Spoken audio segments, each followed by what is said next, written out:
আমি লা ইলাহা ইল্লাল্লাহ বসে আছি মুহাম্মদ রাসূলের আশায়, আর মোহাম্মদ রাসূল যদি খালি খালি যানবাহন পাঠায় দেয়, আমি আল্লাহ বড় কষ্ট পাবো। আমার কষ্টকে লাঘব করার জন্যে, তার প্রত্যেকটা গুনাহগার উম্মতের জন্য এমন করে একটা বোরাকের বাজেট করে দিলাম। আল্লাহ রাসূল বলেছেন 5টা দলের জন্য আল্লাহর জান্নাত আশা করে থাকে। 5টা দল। কয়টা দল? তার মধ্যে একটা দলের নাম হলো হাফিজুল লিসান, যারা নিজের জবানকে সংযত রাখে। কথা বলার সময় কথা বলে, অযাথা কথা বলে না। যখন বলা দরকার বলে, কিন্তু অযাথা কোনো কথা বলে না। এই নিজের জবানকে যারা সংযত রাখে, আল্লাহ রাসূল বলেছেন তাদেরকে জান্নাত পাওয়ার জন্য আশা করে আছে। তো এই জন্য আপনারা জবানকে সংযত রাখবেন। যারা আসতেছেন ইশারার দ্বারা বলবেন, আমার কাছে ফাঁকা আছে, ওখানে এসে বসবে। এখন আসুন, আপনারা যারা আমার সামনে বসে আছেন, আল্লাহর বান্দা, আল্লাহর অত্যন্ত মহব্বতী বান্দা। সুবহানাল্লাহ বলেন। কারণ আল্লাহ কোরআন কারীমে ইরশাদ করেন, মা আসাবাকা মিন হাসানাতিন ফামিনাল্লাহ। বান্দা বান্দির দ্বারা যখন কোনো ভালো কাজ হয়, এ কাজ বান্দা বান্দি করে না, বরং আল্লাহ করায়। এখন আপনার বলেন তো, এই মাহফিলে আসা বসা এটা কি ভালো কাজ না খারাপ কাজ? তাহলে এই ভালো কাজ কিন্তু আপনারা করেননি, আল্লাহ আপনাদেরকে পছন্দ করেছেন বলেই এই জান্নাতের বাগানে আসবার বসবার তৌফিক দিলেন। তো যিনারা বসে আছেন, আমি আমার অন্তরের অন্তঃস্থল থেকে আপনাদের সবাইকে শুভেচ্ছা জ্ঞাপন করছি। পর্দার অন্তরালে যে সমস্ত মা বোনেরা অধীর আগ্রহ নিয়ে বসে আলোচনা শুনতেছেন, আমি তাদেরকেও শ্রদ্ধা জ্ঞাপন করে সৌজন্যবোধ এই মুহূর্তে জানতে চাচ্ছি, আপনারা সকলে কেমন আছেন? আলহামদুলিল্লাহ রাব্বিল আলামিন। যে আল্লাহ শারীরিক সুস্থতা দান করে মানসিক প্রশান্তি লাভের জন্য আজকের এই জান্নাতের বাগানে কবুল করেছেন, আমরা সে আল্লাহর উপরে খুশি না বেজার? তাহলে জবান করে সমস্বরে সকলে বলবো, রব্বানা লাকাল হামদ হামদান কাসীরান তাইয়িবান মুবারাকান ফিহি। আল্লাহর প্রশংসা করলাম। দুনিয়াতে কোনো ডাক্তারের প্রশংসা করেন, ডাক্তারের রোগী বেশি হবে। বক্তার প্রশংসা করেন, বক্তার দাওয়াত বেড়ে যাবে, ঠিক না? আপনারা যদি কোনো নেতার প্রশংসা করেন, তাহলে নেতার সামনে ইলেকশনে ভোট বেশি পাবে। যারা আপনার প্রশংসা করলেন, আপনাদের 1 পয়সাও লাভ হলো না, খালি অযথা প্রশংসা করলেন, কিন্তু আপনাদের কোনোই লাভ নেই। আর এই মুহূর্তে যে আল্লাহর প্রশংসা করলেন, সে আল্লাহর কোনোই লাভ হলো না। কারণ আমরা প্রশংসা করলেও আল্লাহ, না করলেও আল্লাহ, ঠিক কিনা বলেন? কিন্তু আল্লাহর রাসূল বলেছেন, অন্তরের অন্তঃস্থল থেকে কোনো বান্দা যখন আল্লাহর প্রশংসা করে, আলহামদুলিল্লাহ শব্দ উচ্চারণ করে, আসমান এবং জমিনের ফাঁকা জায়গাটা ওই বান্দার জন্য আল্লাহ নেকি দিয়ে পরিপূর্ণ করে দেয়। এই যে সুবহানাল্লাহ বললেন, দেখছেন? আলহামদুলিল্লাহর ফজিলত বয়ান করতে আর একটা হাজির হলো। যখন কোনো বান্দা সুবহানাল্লাহ শব্দ উচ্চারণ করে, ওই বান্দা কবে যাবে জান্নাতে, এখনই আল্লাহ তাআলা ওই বান্দার নামে জান্নাতে একটা গাছ লাগায়া দিছে। এই যে আবার সুবহানাল্লাহ বলেন, তার মানে কি? যতবার সুবহানাল্লাহ বলবেন, ততবার একটা করে গাছ আল্লাহ লাগাই দিবে। এই গাছ কিন্তু ইউক্যালিপটাসের গাছ না, যেখানে উপর দিকে যাবে। হাদিস শরীফে বলা হয়েছে, এমন একটা ফলবান বৃক্ষের গাছ, আপনার মন যা চাবে একই গাছ থেকে সেই ফল পাবেন। আল্লাহ কোরআনে বলেছেন ওয়ালা তাস্তাহি আনফুসুকুম, আপনি যদি বলেন আমি আঙ্গুর খাবো, হাজির, আপেল খাবো, পেয়ারা খাবো, যে ফল চাবেন ওই গাছ থেকে আল্লাহ সেই ফল একেবারে সাইজ করে, মানে আপনাকে নতুন করে ধোয়া লাগবে না, কাটা কোটা কিছুই করা লাগবে না, একবার সাইজ হয়ে আপনার মুখের ভিতরে চলে আসবে। যে গাছের ছায়া এত বড় গাছ হবে, যেই গাছের ছায়া অতিক্রম করতে একটা তেজস্বী ঘোড়া দৌড়াইলে 500 বছর সময় লাগবে। এখন চিন্তা করতেছেন হুজুর এতবার সুবহানাল্লাহ কই, এত গাছ হলে তাহলে জান্নাত নাকি কত বড়। আল্লাহ রাসূল বলেন জাহান্নাম খাটার পরে সর্বশেষে রহমান রহিম নামে আল্লাহ জাহান্নাম থেকে বের করে একটা সাগরে গোসল করাবে। ও কালো ময়লা পরিষ্কার হয়ে আল্লাহ তখন তাকে একটা জান্নাত দিবে। সর্বশেষে যেই ব্যক্তিকে জান্নাত দেওয়া হবে সেই জান্নাতটা পৃথিবীর চাইতে 9 গুণ বড় হবে। এখন চিন্তা করেন আমাদের জান্নাত তাহলে কত বড়। সেই জান্নাতে গাছ লাগালে অসুবিধা আছে? মাশাআল্লাহ। আল্লাহর প্রশংসা করার এত কারণ, তার মধ্যে 1 নম্বর কারণ হলো পৃথিবীতে মানুষ পাঠানোর দায়িত্ব আল্লাহর। আল্লাহ যদি আমাদের প্রতি রাগ করত তাহলে হিন্দুর ঘরে পাঠায় দিত। আল্লাহ যদি আমাদের উপরে মন খারাপ থাকতো তাহলে বৌদ্ধ খ্রিস্টানদের ঘরে পাঠায় দিত।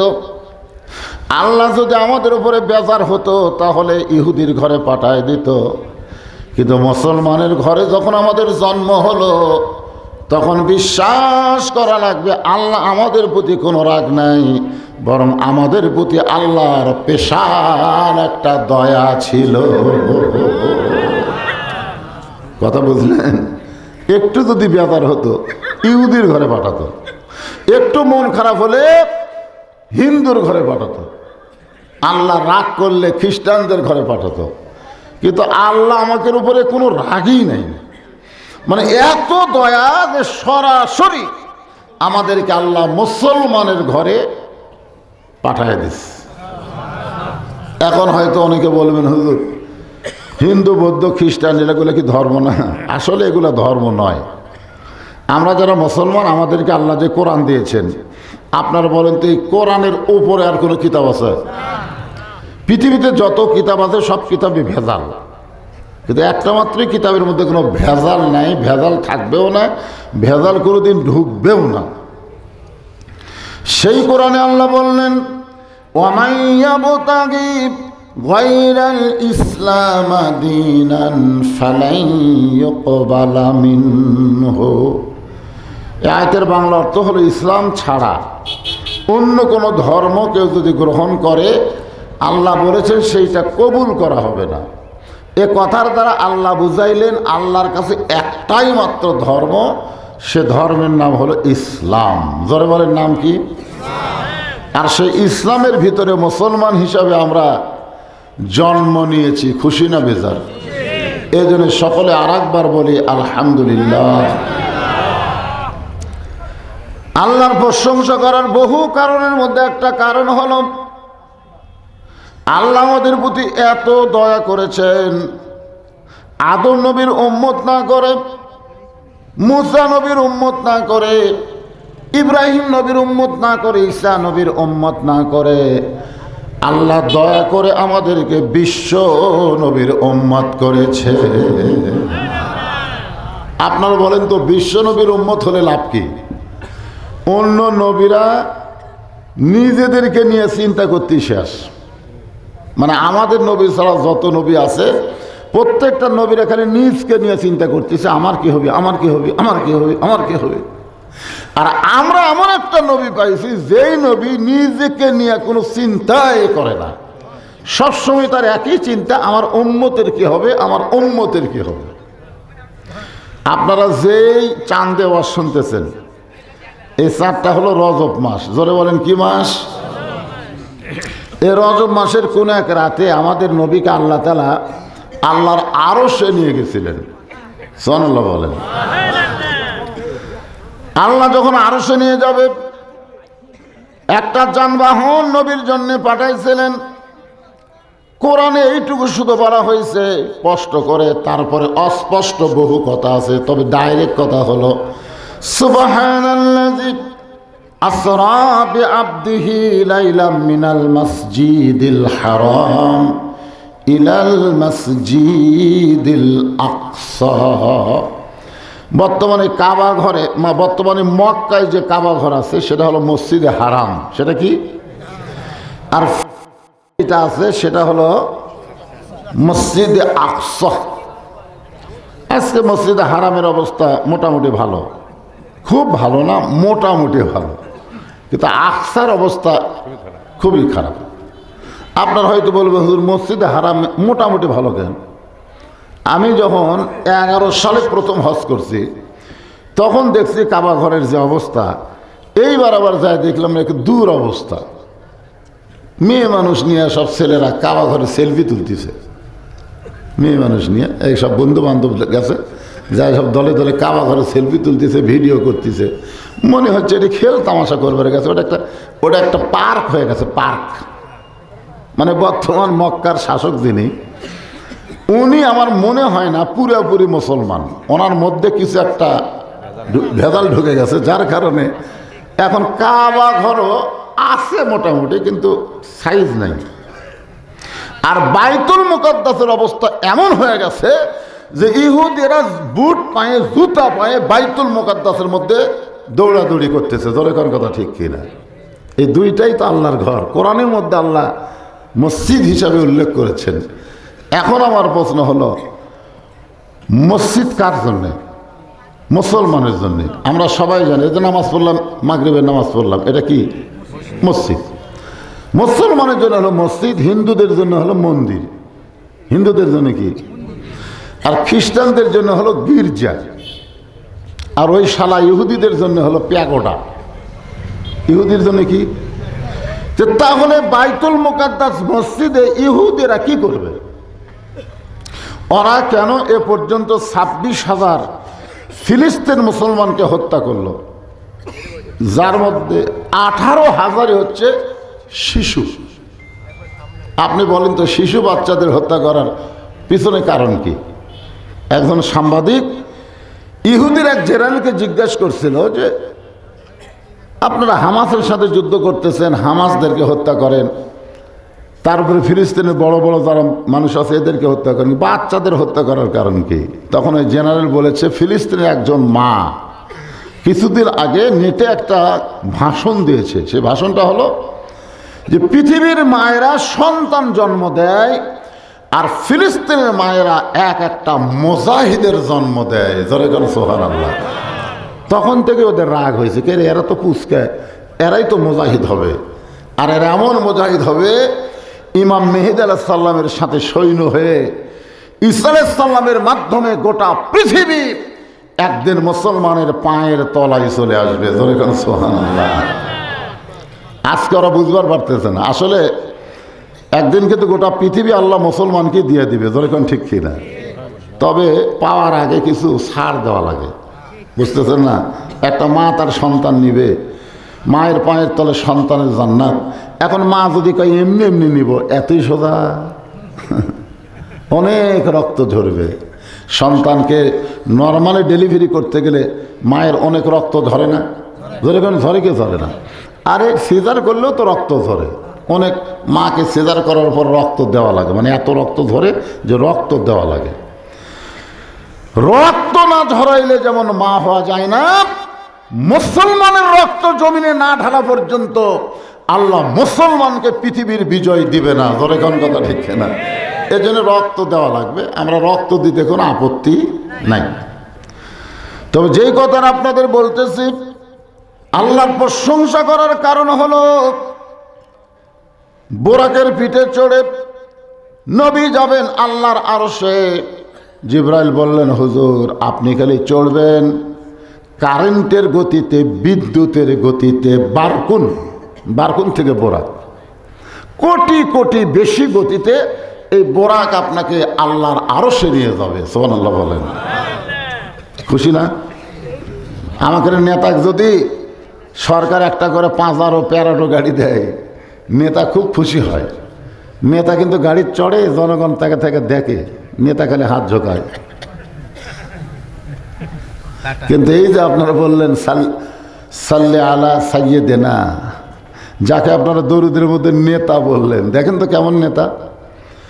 বোরাকের গায়ে হাত দিলেন, নবীর চোখটা দর দর করে পানি পড়তেছে। ফেরেশতা জিবরাইল বলে, ইয়া রাসূলুল্লাহ, এত সুন্দর একটা বোরাক আল্লাহ আপনাকে দিল যানবাহন হিসাবে, আপনি সেই বোরাকের গায়ে হাত দিয়ে কান্দেন, বোরাক কি আপনার পছন্দ হয়নি? আল্লাহ নবী বললেন, জিবরাইল, এই বোরাকের পিঠে হাত দিয়ে আমার 30,000 বছরের পুলসিরাত, যেই পুলসিরাতের নিচে জাহান্নামের আগুন দাউ দাউ করে জ্বলতেছে, এই চিকন চাকন পুলসিরাত আমার গুনাহগার উম্মত কেমনে পাড়ি দিবে? এমন করে একটা বোরাক যদি পাইতো, বোরাকের পিঠে চড়ে পুলসিরাত পাড়ি দিয়া আল্লাহর জান্নাতে ঢুকতো। জিবরাইল ফোন করছে যে হুজুর, কোন নবীর জন্য আল্লাহ সেই বোরাক তৈরি করে নাই, আপনার জন্যই তৈরি করলো। সেই বোরাক আপনি গুনাহগার উম্মতের জন্য চাবেন, আমার মনে হয় এই চাওয়া আল্লাহ আপনার কবুল করবে না। সঙ্গে সঙ্গে নবী বোরাকের কাছ থেকে 11 গজ দূরে 22 হাত দূরে গিয়া মাথা নিচু করে মাটির দিকে তাকায় থাকলেন। মাথা নিচু করে মাটির দিকে তাকায় থাকলেন। জিবরাইল বললেন, হুজুর, মাথা নিচু করে মাটির দিকে তাকালেন, একবারও কি আর বোরাকের দিকে তাকাবেন না? আল্লাহ নবী বলেন, জিবরাইল, আমি নবী আমার জন্য নই, আমি নবী হলাম আমার উম্মতের জন্য। একবার হযরত বেলাল বলেছিলেন, ইয়া রাসূলুল্লাহ, আপনি যখন কবরে যাবেন আপনাকে মুনকির নাকির কয়টা প্রশ্ন করবে? মানে সাহাবী তো, বেলাল মুয়াজ্জিন, বোঝেন না, ইমামের সাথে খাতির বেশি। রাসূল হচ্ছে ইমাম, বেলাল হচ্ছে মুয়াজ্জিন, একটা আলাদা খাতির আছে না নাই? তো বলে ফেলেছে, হুজুর, আমি কবরে গেলে মুনকির নাকির আমাকে 3 প্রশ্ন করবে, তাহলে আপনি কবরে গেলে কয়টা করবে? তা আল্লাহ রাসূল বলে, বেলাল তোমার কি ধারণা? বেলাল বলে, হুজুর, আমার ধারণা হলো আপনাকে 2টা করবে। আল্লাহ রাসূল বলেন, কোন 2টা? বলে 1 নম্বর প্রশ্ন করবে মান রব্বুকা, 2 নম্বর প্রশ্ন করবে আমার দিনুকা, 3 নম্বর প্রশ্ন আমার নাবিউকা আপনাকে করবে না, কারণ আপনি তো নবী, তাহলে আপনাকে আবার এই প্রশ্ন করবে? আল্লাহ রাসূল বলেন, বেলাল, দেখো তোমাদের ভাগ্য কত ভালো, তোমাদের নবী আছে, কিন্তু আমার ভাগ্য এত খারাপ, আমার কোনো নবী নেই। নিদানে আখেরাতে তরাইতে পুলসিরাতে কান্ডার হইয়া নবী পার করিবেন সেই তরণী। সবাই বলেন, নবী মোর পরশমণি, নবী মোর সোনার খনি, নবী নাম ভাবে যেজন সেই তো দোজা হানের ধ্বনি। আল্লাহ নবী কাঁদতেছেন। আবু বকর বলে, রাসূলুল্লাহ, বেলালের প্রশ্ন শুনে আপনি কাঁদেন। আল্লাহ নবী বললেন, আবু বকর, দুনিয়ার মানুষকে আমি কেমনে বলবো, দুনিয়ার মানুষকে আমি কেমনে বলবো? যারা কবরে যাবে, মৃত্যু হবে, তাদেরকে মুনকির নাকির 3টা প্রশ্ন করবে, কিন্তু আমি নবী কোনোদিন মরবই না, তাহলে আমাকে কেমনে প্রশ্ন করবে? কথাটা বুঝবার পারছেন? যারা মরে কবরে যাবে তাদেরকে মুনকির নাকির 3টা প্রশ্ন করবে, কিন্তু আমি যদি না মরি তাহলে কেমনে প্রশ্ন হবে? এখান থেকে প্রমাণ হয়ে গেল আমাকে নবী মরা নবী না, আমাদের নবী হলেন জীবিত নবী, হায়াতুন নবী। জোরে কোন কথা ঠিক কিনা? কতগুলা ফতুয়া মারে এই শালা আহলে হাদিসের খবিসেরা, এই শালার পুরো শয়তান, ইহুদি খ্রিস্টানদের দালাল। জোরে কোন কথা ঠিক কিনা? এই মিডিয়ার মাধ্যমে সব প্রচার হচ্ছে। আমার ওয়াজ আর কোনো জায়গাতে একলা থাকে না, সব জায়গায় ডেলিভারি হয়। জোরে কোন কথা ঠিক কিনা? এই শালা আহলে হাদিসের এক খবিস, এই শালা কইছে নবী নাকি মরে পচে আছে। কত বড় কথা! এরা যে ইহুদিদের দালাল। কিছুদিন আগে এক শায়েক কইছে, শায়েক তো না, এরা শয়তান, বলছে হামাস হলো জঙ্গি সংগঠন, যে হামাস বাইতুল মুকাদ্দাসকে রক্ষা করার জন্য জীবন দিচ্ছে, আর এই শয়তানরা কয় এরা জঙ্গি সংগঠন।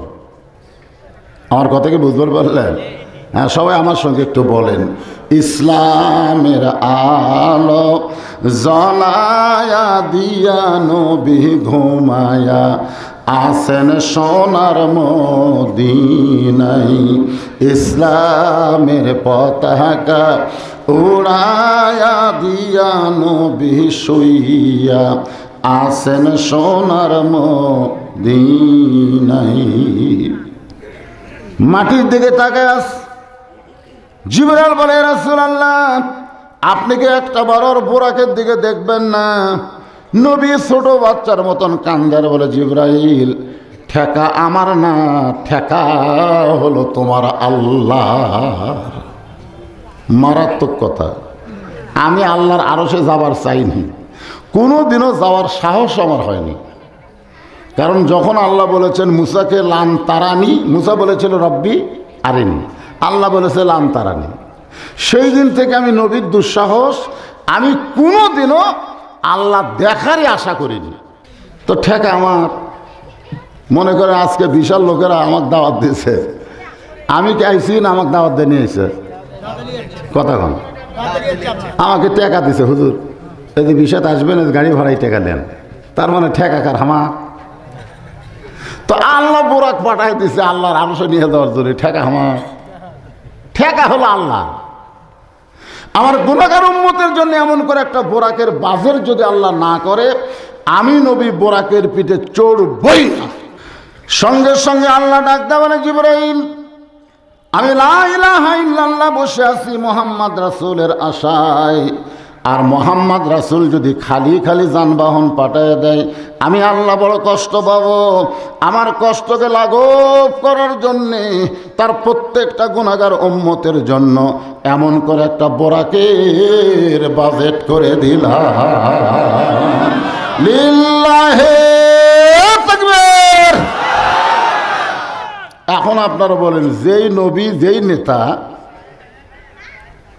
বোরাকের পিঠে চড়ে না, আমাদের জন্য বোরাকের বাজেট না করে, আপনারা এখন সেই নেতার চামচা হবেন না? যেই নেতারা ভোট পায় সংসদে গেলে আমাদের কথার মনই রাখে না, আপনারা কোন নেতার চামচা? এই জন্য আল্লাহ কোরআনে বলেছেন, লাকাদ কানা লাকুম ফি রাসূলিল্লাহি উসওয়াতুন হাসানাহ। জীবন আছে যতদিন রাসূলের উম্মত থাকবো ততদিন, যখন কত ঠিক, এবং রাসূলের আদর্শ মোতাবেক, রাসূলের তরিকা মোতাবেক আমরা চলবো, এই সিদ্ধান্ত যদি নিবার পারি, বিশ্বাস করেন আল্লাহর প্রশংসা হবে। আমার সঙ্গে শুধু একবার আপনারা গুনগুন করে বলেন, নবী না হয়ে দুনিয়ার, না হয়ে ফেরেশতা আল্লাহর, হয়েছি উম্মত আপনার, তার তরে শুকর। 1000 বার যখন কয়নি, তখন 1 কেজি গোস্তর দাম ছিল 6 আনা।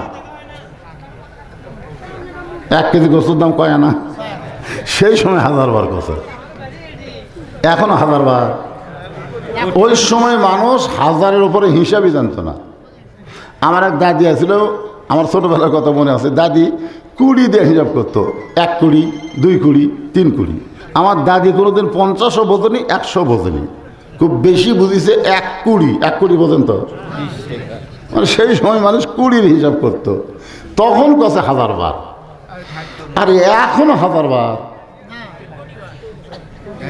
তার তরে শুকুর কোটি বার, সবাই বলে তার তরে শুকুর কোটি বার।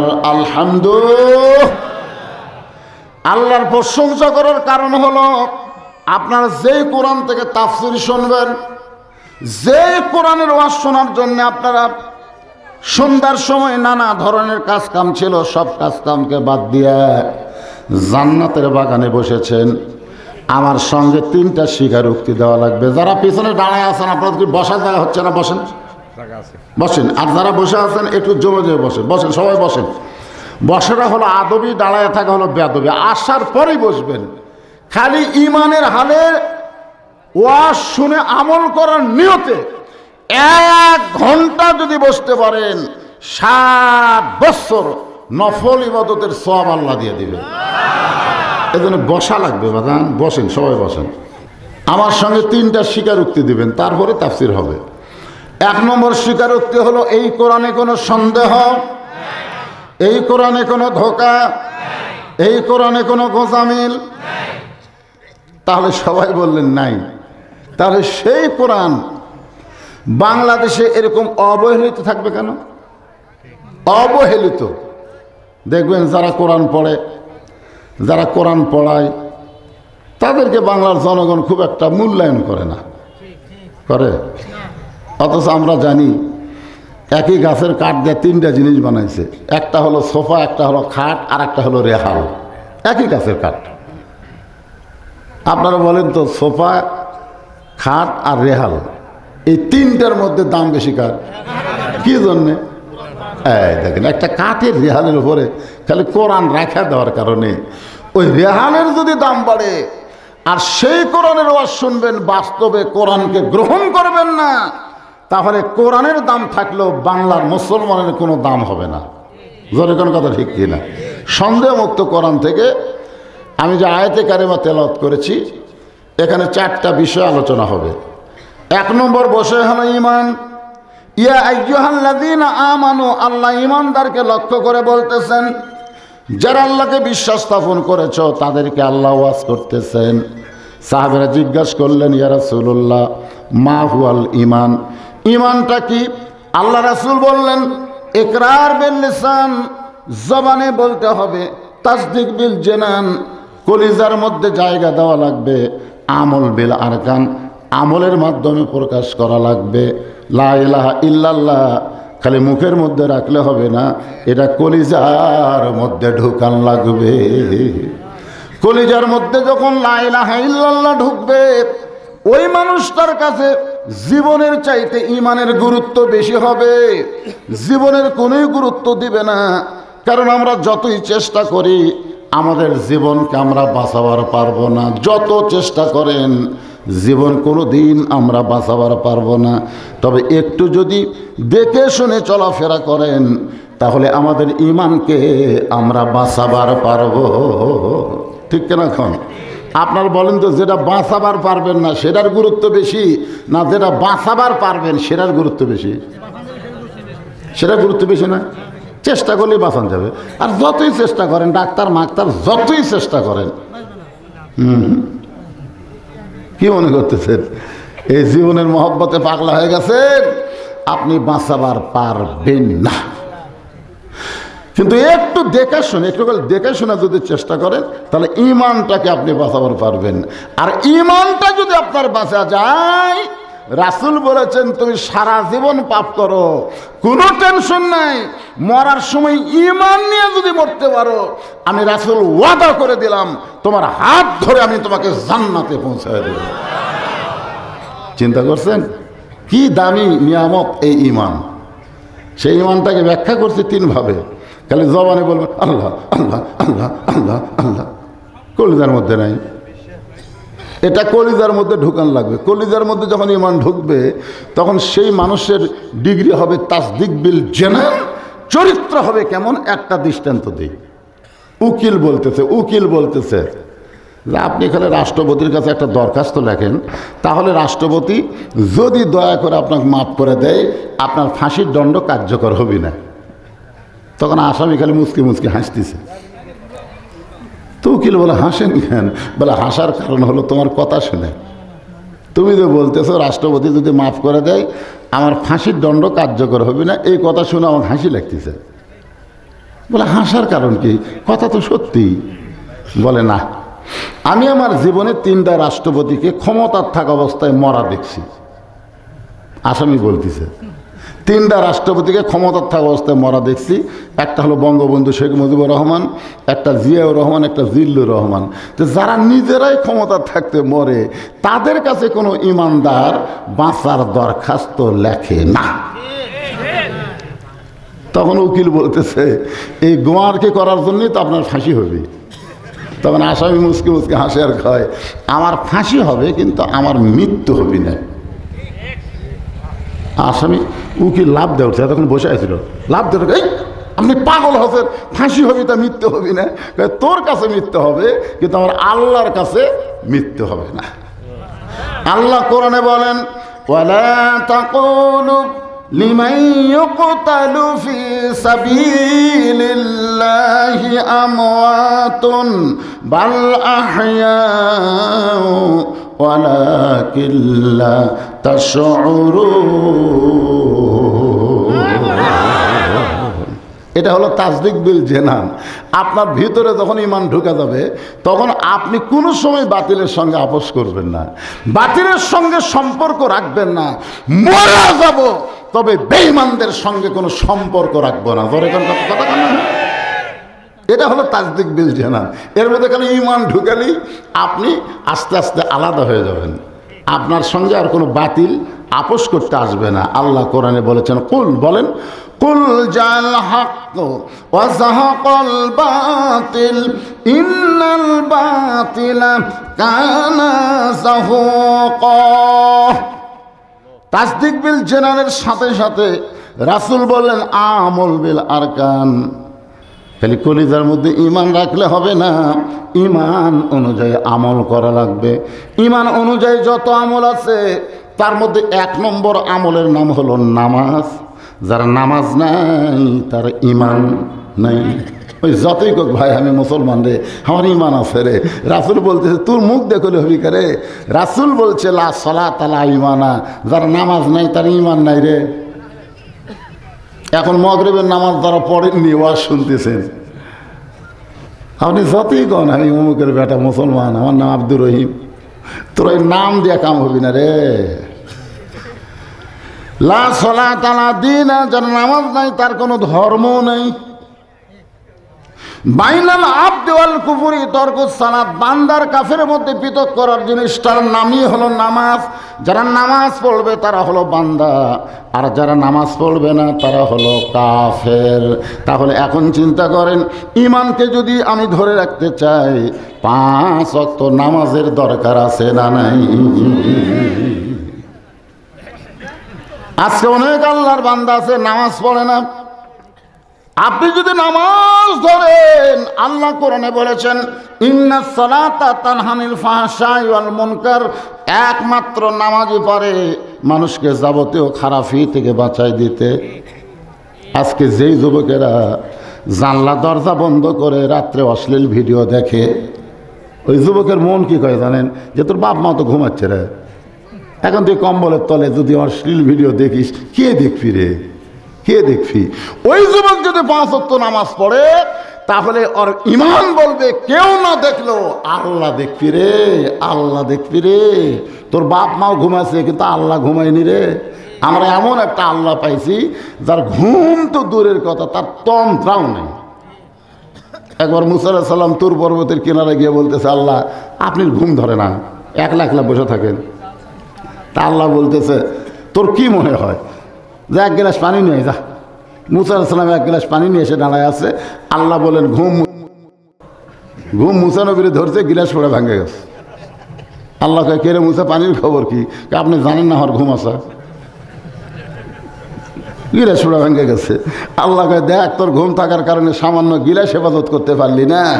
আর আমি আল্লাহর যদি ঘুম থাকতো, আমি যদি এশার নামাজের পরে ঘুমায় যায় আর তাহাজ্জুদের সময় আমার কোনো বান্দা যদি বিপদে পড়ে আর ওই সময় যদি বলে আল্লাহ, কিন্তু আমি ঘুমের মধ্যে আছি, এই জন্যে আমার বান্দাদের সাহায্য করার জন্যে, উপকার করার জন্যে আমি আল্লাহ ঘুম তো দূরের কথা একটু টুপিও নেয়, এটাও করি না। মানে আল্লাহর ঘুমও নাই, তন্দ্রাও নাই। তাহলে ঈমান আপনার কি কয়?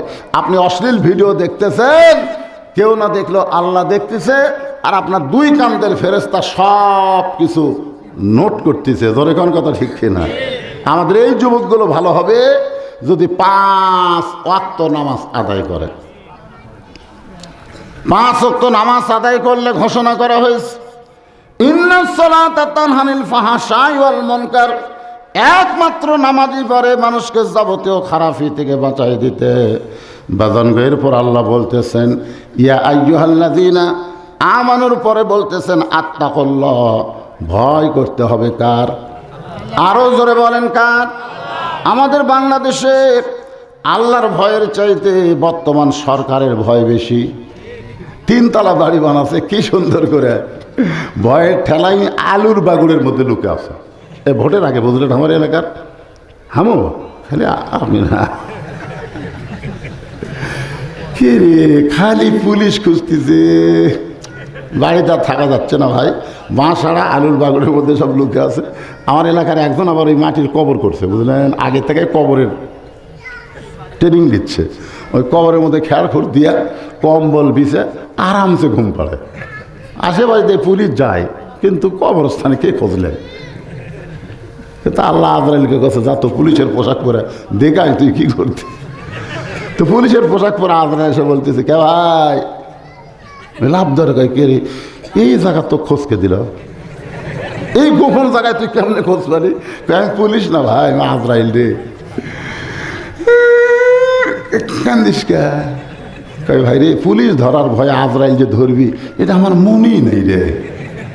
আজকে বর্তমানে মানুষের অন্তরে এই বর্তমান সরকারের এমন ভয় ঢুকে গেছে, খালি পুলিশ ধরার চিন্তা করতেছে, আজরাইল ধরার চিন্তাই নেই। জোরে কোন কথা ঠিক না? আপনারা বলেন তো, আজরাইল ধরার চিন্তা থাকলে এরকম বেসাইজে চলাফেরা করতে পারে? আমি আপনাকে গ্রামের মধ্যে ঢুকতেই দেখলাম সাইজ নাই, খালি বেসাইজে চলতেছে। আরে পাগলা, যে কোনো মুহূর্তে তোমাকে আজরাইল ধরবে, তুমি জানোই না।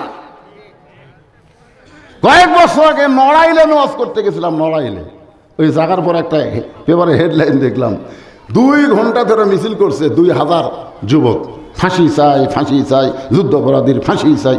এই মিছিল করে, মিছিল শেষ করে 2 মোটরসাইকেল নিয়ে এক মোটরসাইকেল নিয়ে 2 যুবক যাচ্ছে।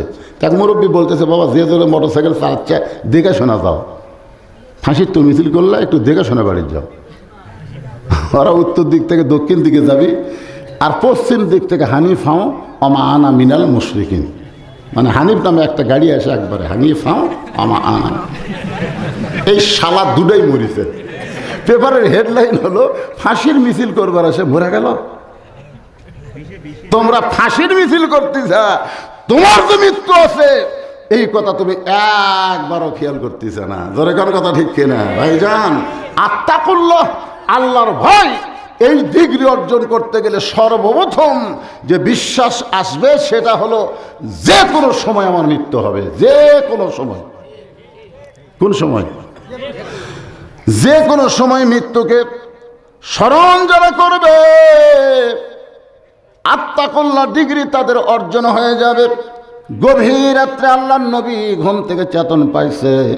চেতন পাওয়ার কারণ হলো খাদিজাতুল কুবরা আল্লাহ নবীর ডান হাতখানা বুকের মধ্যে নিয়ে ছোট বাচ্চার মতন ফোঁফায়া ফোঁফায়া কাঁদতেস। রাসূল চমকে গিয়ে বলে খাদিজা, আমি নবী ঘুম পাড়ি, দুনিয়ার সবাই ঘুম পাড়ে, আর আপনি এমন করে কাঁদতেছেন। এমন করে কান্দার কারণ কি? খাদিজা বলে রাসূলুল্লাহ, আপনাকে না ঘুমাইয়া আমি কোনোদিন ঘুমাই না। আল্লাহ রাসূল একটু খুশি হয়ে বললেন, আমারে না ঘুমায় আপনি কোনোদিন ঘুমান না, কারণ কি? বলে কারণ হলো দুনিয়াতে প্রত্যেকটা বিয়েতে মেয়ের হাত ছেলের হাতে তুলে দেয়, বউয়ের হাত বরের হাতে তুলে দেয়, দুনিয়ার সব বিয়েই তাই দেয় না? কিন্তু আমার একটা বিয়ে হলো যে আমার হাত আপনার হাতে কেউ তুলে দিল না, বরং আপনার চাচা আবু তালেব আপনার হাত আমার হাতে তুলে দিয়ে বলতেছে, মা আজ থেকে এতিমের দায়িত্ব তোমাকে দিয়ে দিলাম। সেই দিন থেকে আমার এমন দায়িত্ব হলো যে আপনি না ঘুমাইলে আমি কোনোদিন ঘুমাই না। হুজুর আপনি ঘুমানোর পর আমি যখন ঘুমের দোয়া পড়লাম, রে যুবকেরা যারা আওয়াজ শুনতেছ, ঘুমানোর আগে কিন্তু একটা দোয়া আছে। দোয়াটা হলো আল্লাহুম্মা বিইসমিকা আমুতু। এই আমুতু শব্দ যদি তোমরা বুঝতে পারতা, তাহলে কানের মধ্যে হেডফোন দিয়া বাজে গান তোমরা শুনতে পারতা না, কারণ তোমার ঘুমটা জীবনের শেষ ঘুম হতে পারে। ধরে কোন ঠিক কিনা? ঘুম ভাঙলে সকাল, না ভাঙলে পরকাল। ঘুম ভাঙলে কি, না ভাঙলে? খাদিজাতুল কুবরা বলে রাসূলুল্লাহ, এই আমুত উচ্চারণ করার সঙ্গে সঙ্গে আমার এত ভয়, আত্তাকুল্লাহ আল্লাহর জন্য আমার এত ভয়। আপনি বলেছেন সর্বশেষে যেই ব্যক্তি কবরে যাবে তাকে কবরের অন্ধকার কবরে 50,000 বছর থাকা লাগবে। হুজুর 50,000 বছর আমি খাদিজা কেমনে থাকবো? সঙ্গে সঙ্গে নবী খাদিজার কবর একটা চুমা দিয়ে বলে, খাদিজা আপনি অন্ধকার কবরকে নিয়ে কাঁদতেছেন কেন? আপনি কি জানেন না ঈমান গ্রহণ করার পরে আপনি আল্লাহর সঙ্গে যে সম্পর্ক গড়ে তুলেছেন, আল্লাহ আপনার কবরকে জান্নাত বানায়া দিবে। এই যে সুবহানাল্লাহ বললেন, এর পিছনে শিক্ষাটা কি? ঈমান গ্রহণ করার পরে সম্পর্ক করতে হবে কার সাথে? আরো জোরে যান, কার সাথে? আল্লাহর সাথে সম্পর্ক করতে গেলে আল্লাহর হুকুম পালন করা লাগবে। আল্লাহর হুকুম পালন না করলে আল্লাহর সাথে আপনার সম্পর্ক হবে না। অনেকে মনে করতেছে হুজুর আমি 5 ওয়াক্ত নামাজ পড়ি, শুধু 5 ওয়াক্ত নামাজ পড়লে হবে না। আল্লাহর হুকুম খালি 5 ওয়াক্ত নামাজ না, আল্লাহর হুকুম হলো আল্লাহর আইন দুনিয়াবাসীর কাছে নবী যেই রকম প্রচার করেছে, আপনি নবীর উম্মত হিসেবে সেইটা প্রচার করার জন্যে কোরআন বিজয়ের আন্দোলন করা লাগবে। যেই কোরআনের ওয়াজ শুনতেছেন, এই কোরআন খালি নামাজের কোরআন না। অনেক ব্যক্তি আছে, মন খারাপ করবেন না, আসরের নামাজ আদায় করলো মসজিদে, আদায় করার পরে জমির ধান দেখতে গেছে, যায় না? যায় দেখে ওপর জমির পানি চলমল করতেছে, নিচে আর জমির পানি নাই। কে রে, ওপর জমির পানি বাড়ি, নিচে আমাদের পানি নেই। তখন চারিদিকে তাকায়, কেউ নেই। আস্তে করে বসে হালকাটা দিয়ে ওই পানি দিয়ে হাত ধোছে, ধুই আবার দাঁড়ায় বলতেছে আলহামদুলিল্লাহ কেউ দেখেনি। আপনারা সত্যি করে বলেন, তোর নামাজ আছে কিন্তু কি নাই? ঈমানও আছে কিন্তু আত্মা করলে নাই। আরে কেউ না দেখলেও কে দেখতেছে? আরো জোরে বলেন। তাহলে নামাজ পড়ে, এই জন্য তো একটা গান আছে, আল্লাহ কয় নামাজের জোরে ফায়েশা কাজ যাবে দূরে, পাক কোরআনে রয়ে আছে ঘোষণা। এখন আকাম কুকাম নামাজ রোজা একসাথে বান্ধিয়া বোঝা, জাহান্নামে দিয়াছ রওয়ানা। আজও কেন আল্লাহর নামাজ ধরতে পারলা না? যে নামাজ মানুষকে অন্যায় অপকর্ম অশ্লীলতা থেকে দূরে রাখতে পারে না, ওই নামাজ কিন্তু নামাজ হয় না। হাদিস আছে বিস্তারিত, হুজুরি কলব ব্যতীত করছেন কালেও নামাজ তোর হবে না। তবে কেন গাও জোয়ারি, মানুষকে দেখাও নামাজ পড়ি, ও তোমার সিদ্ধ বীজে সুফসল ফলে না। আজও কেন আল্লাহর নামাজ ধরতে পারলা না? কদ আফলাহা মান তাযাক্কা ওয়া যাকারা ইসমা রাব্বিহি ফাসাল্লা। মা খাদিজা ছোট বাচ্চার মতন কান্দে। আল্লাহ রাসূল বলে, খাদিজা আল্লাহ আপনার কবরকে জান্নাত বানায় দিবে। আল্লাহর সঙ্গে এমন সম্পর্ক গড়ে তুলেছেন, এরপরেও আবার আপনি কান্দেন কেন? খাদিজা বলে, নবী গো, আমার কান্দার কারণ হলো আমি দুনিয়া থেকে চলে যাওয়ার পর আমার 3টা চাওয়া আপনাকে পুরা করা লাগবে। আমি দুনিয়া থেকে চলে যাওয়ার পরে 3টা চাওয়া আপনাকে পুরা করা লাগবে। 1 নম্বর চাওয়া হলো আত্তাকুল্লাহ, আল্লাহর ভয়ের কারণেই বলতেছে। 1 নম্বর চাওয়া হলো আপনার উপর আল্লাহ যে কোরআন নাজিল করেছে, একবারে তো কোরআন নাজিল করে নাই, 23 বছর ধরে কোরআন নাজিল করছে। ধরে কোন ঠিক কিনা? প্রথম যে 5টা আয়াত গারে সুরের মধ্যে আল্লাহ নাজিল করে, হীরার মধ্যে আল্লাহ নাজিল করলো। ইকরা পড়েন, ইকরা বিইসমি রাব্বিকাল্লাযী খালাক। এই আয়াতটা বলার পিছনে কারণ হলো, যেখানে আল্লাহ বলতেছেন পড়ুন, পড়ুন। কি পড়বি? আজকে আমাদের বাংলাদেশে কি পড়া? আজকেই দেখলাম যে একটা, এরা ক্লাস 5 না কোন ক্লাসের ইসলাম ধর্ম বইয়ের মধ্যে দেখে, ক্লাস না ওই বইয়ের মধ্যে হিন্দু করে, ইসলাম ধর্মের মধ্যে হিন্দু করে। কি বলবেন? হ্যাঁ, কিছুদিন আগে দেখলাম 7ম শ্রেণীতে শরীফক শরীফা বানানোর চেষ্টা করতেছে। এগুলা পড়ে আমাদের ছেলেপেলেরা কি হবে? এখনই যা সাইজ, এর কি এখনই যা সাইজ রে ভাই, এরা ভবিষ্যতে কি হবে খুব খেয়াল করবেন। পড়ুন, আল্লাহ বলতেছেন পড়ুন, বিইসমি রাব্বিকাল্লাযী খলাক, যে আল্লাহ আপনাকে সৃষ্টি করেছেন সে আল্লাহর নামে পড়েন। আপনারা বলেন তো, আপনার ছেলে যদি নষ্ট হয়ে যায় দোষ কার? আল্লাহ। দোষ কার? বাপ মায়ের দোষ। আপনার ছেলে কি লেখাপড়া করতেছে আপনি বাবা হিসাবে যদি না দেখেন,